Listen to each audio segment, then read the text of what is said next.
Est-ce qu'il y a des souhaits d'intervention sur la 13-16? Madame Morin, puis Monsieur Cugive.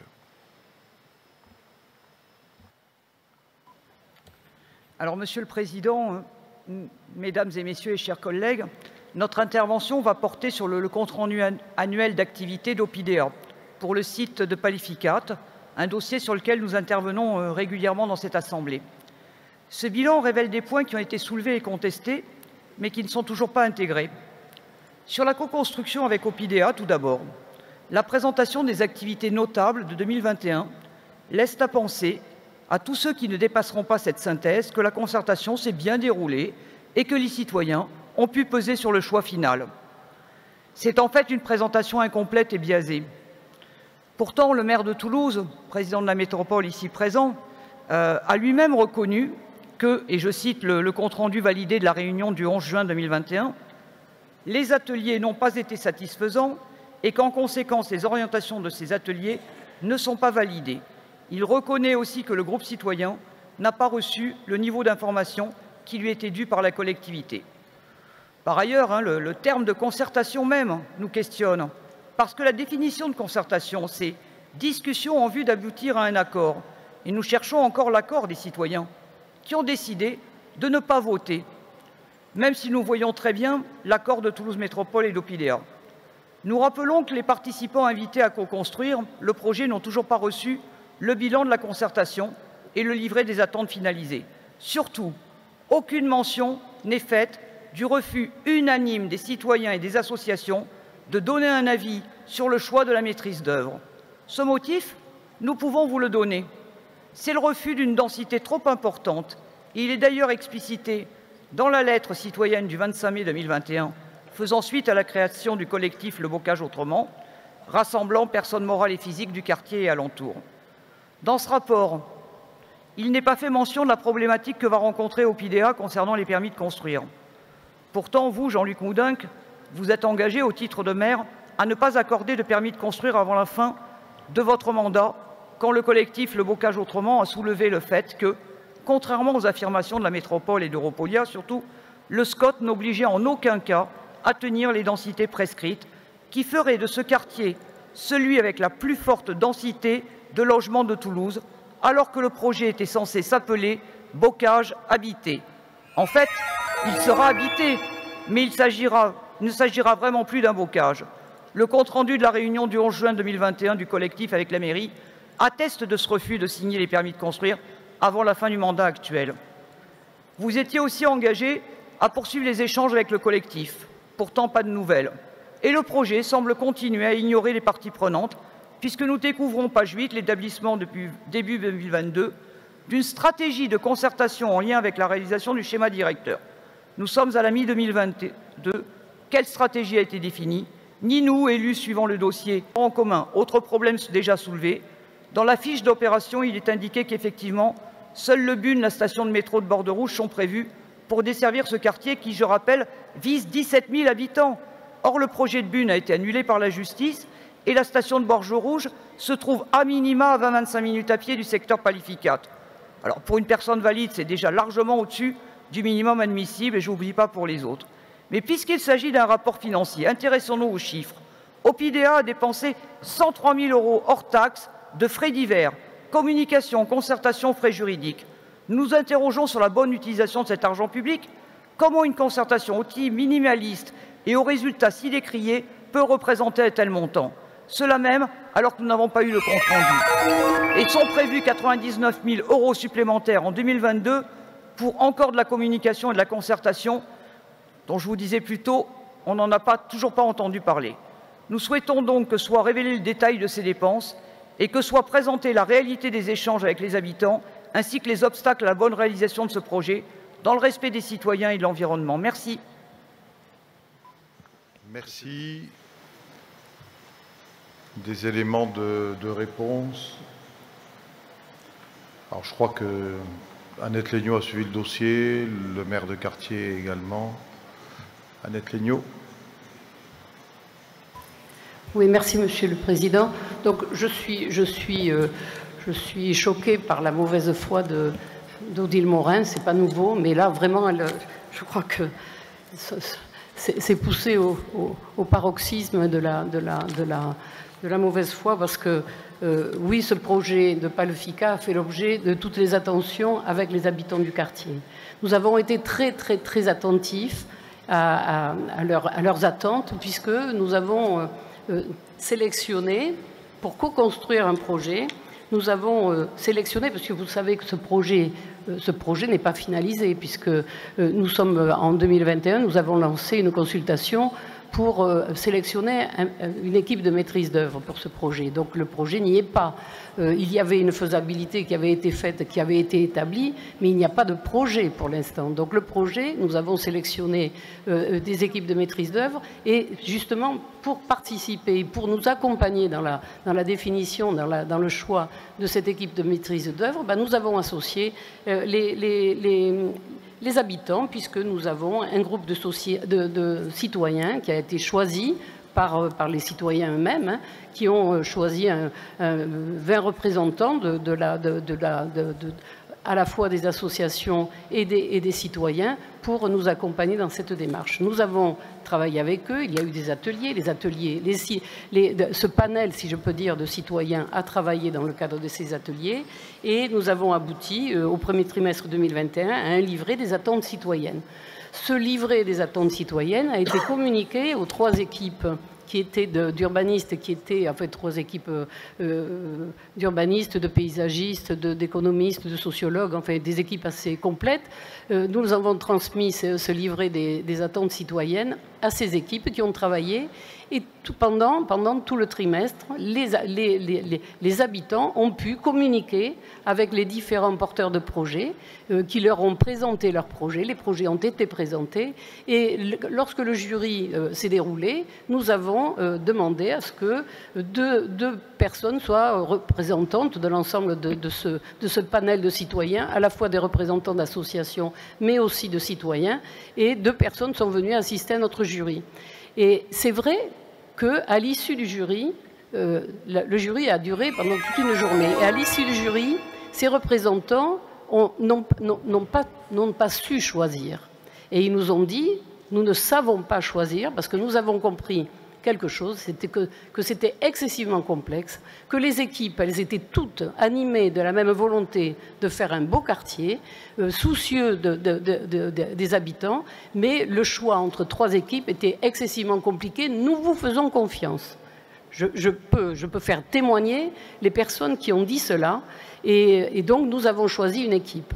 Et cette équipe, et là je vais répondre à Romain Cugive, je salue d'ailleurs, je le remercie de toutes ces paroles à l'encontre des travaux d'Opidea et des opérations d'aménagement.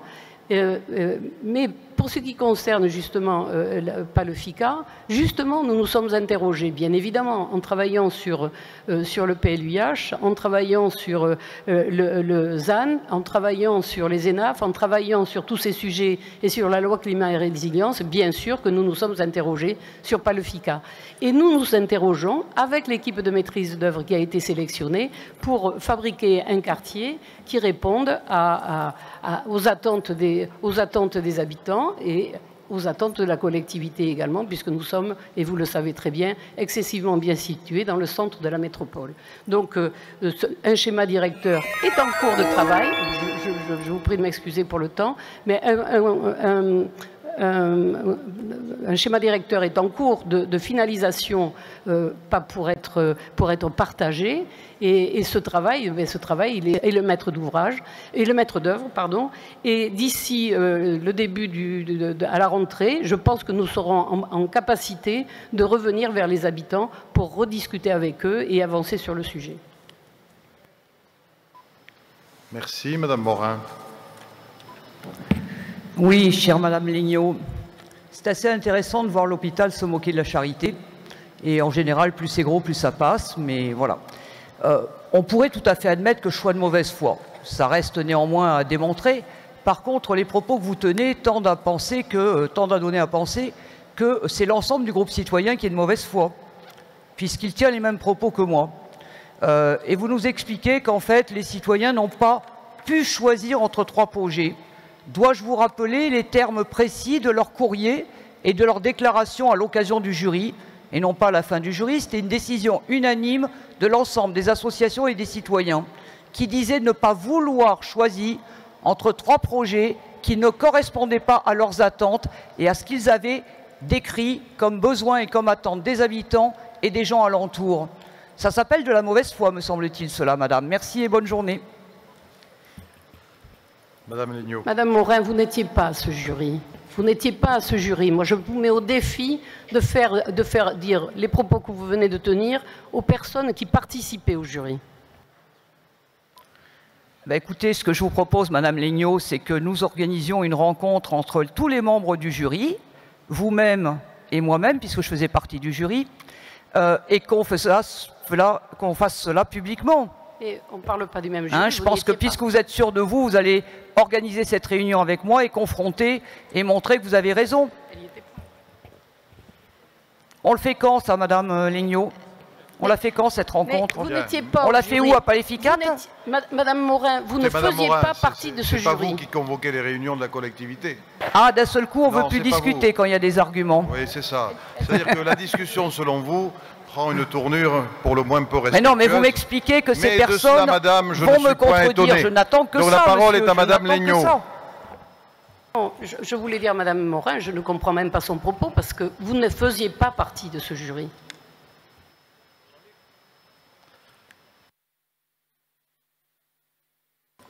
Dominique Fouchier. Oui, pour contribuer à cette question, à ce débat, je participais à ce jury. La discussion avec l'ensemble des participants à ce jury a été fort nourrie. C'est un sujet complexe. Nous avions des équipes de très très haut niveau. Le niveau de technicité dans tous les domaines qui sont concernés par ce projet d'aménagement sont très importants. Et je crois que la discussion a été nourrie. Et le jury a discuté, débattu valablement, jusqu'au moment de prendre la décision, jusqu'au moment où il faut s'exprimer, oui ou non, celui-ci ou celui-ci. Et c'est là où effectivement nous avons vu que les associations, en particulier présentes, étaient plutôt en difficulté d'exprimer un choix, d'exprimer une décision.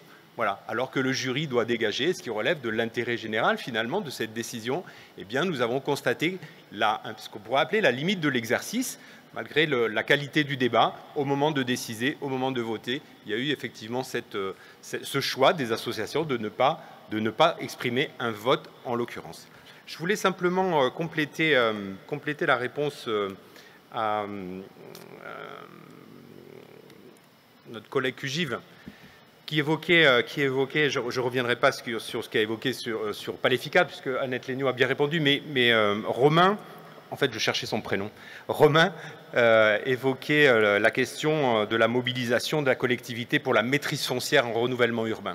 Tu as tout à fait raison, Romain. C'est le sujet sur lequel nous sommes depuis plus d'1 an au sein de ces collectivités, et notamment en réponse à une de tes interventions précédentes, il y a quelques mois, où tu nous alertais sur ces sujets-là. Nous avons délibéré au mois d'octobre sur une intention d'aller vers une politique foncière, de nous mobiliser sur une politique foncière. Nous y avons travaillé à partir de cette délibération du mois d'octobre. Nous avons fait un séminaire avec l'ensemble des communes sur le socle de cette politique foncière, avec des outils, des méthodes, des procédures. Nous avons travaillé avec l'EPFL pour définir ce que la métropole attendait de l'EPFL en la matière. Nous avons délibéré dessus au mois de décembre. Nous sommes effectivement dans cette mobilisation sur une politique foncière qui va vers de la maîtrise foncière, qu'elle soit en renouvellement urbain principalement, parce que c'est un sujet à part entière. Donc c'était simplement pour revenir sur ces sujets, dire que ce dossier de la politique foncière, de la maîtrise des outils avance avec les services, avec les élus des communes qui sont embarqués sur ce sujet-là, par ce canal-là. Nous y travaillons également dans le cadre du PLUIH, et c'est un autre sujet, mais en tout cas, c'est une des applications par laquelle nous allons vers plus de maîtrise foncière. Donc je voulais répondre à Romain Cugive sur ces différents aspects. Merci. Merci, Madame Morin. Alors, je voudrais préciser et donner raison à Madame Legnaud sur un point précis. Elle a dit que je ne faisais pas partie du jury. C'est à la fois vrai et faux. Je n'étais pas présente physiquement, certes, puisque sur 20 représentants d'associations et 20 citoyens, enfin, au total 20 citoyens et représentants d'associations, il n'y avait que 2 personnes déléguées justement par les associations et par les citoyens pour les représenter à l'occasion de ce jury. Et à l'occasion de ce jury, ils ont présenté un diaporama et lu un texte. Voulez-vous que je vous le lise? Et vous allez voir si c'était une difficulté de choix ou si c'était plutôt un refus de cautionner une concertation qui n'en était pas une et qui était juste destinée à valider le fait de mettre 17 000 habitants dans le dernier lieu champêtre de Toulouse. Voulez-vous que je vous lise ce courrier? Et puis sinon, on peut organiser une réunion avec tous les membres du collectif. Justement, ils aimeraient bien avoir des nouvelles de la collectivité. Madame Legnaud. Madame Morin, je vous ai dit que les habitants allaient être... la concertation va redémarrer puisque le projet des études auront été faites avec l'équipe de maîtrise d'œuvre qui a été sélectionnée. Donc le travail va être recommencé avec les associations et les représentants des associations et des citoyens à la rentrée. Donc à l'occasion de cette présentation, ils auront tout le loisir de dire ce qu'ils pensent de ce projet. Mais je peux vous assurer que les personnes qui sont restées jusqu'au bout et les 2 représentants des associations nous ont dit, mais réellement nous ont dit, qu'elles s'attendaient pas à avoir un travail de cette qualité qui allait leur être présenté, de cette difficulté également, et avec ce souci de vouloir construire dans la qualité un projet, et que, de toute façon, ils n'étaient pas en capacité, eux, de faire un choix parce que c'était trop compliqué pour eux. C'est dans ce sens-là qu'ils ont dit qu'ils ne voulaient pas se présenter. Et les relations que nous avons eues avec eux étaient tout à fait cordiales. Il n'y a jamais eu un mot plus haut qu'un autre, jamais un propos désobligeant. Tout le monde a écouté tout le monde dans le calme et nous avons participé à la désignation de cette équipe de maîtrise d'œuvre dans ces conditions-là. Ne mettez pas de la polémique là où il n'y en a pas. Ces 2 représentants n'étaient pas du tout dans cet état d'esprit. Bien, je vous propose de passer au vote. Qui ne participe pas? Qui s'abstient? Qui vote contre? C'est adopté.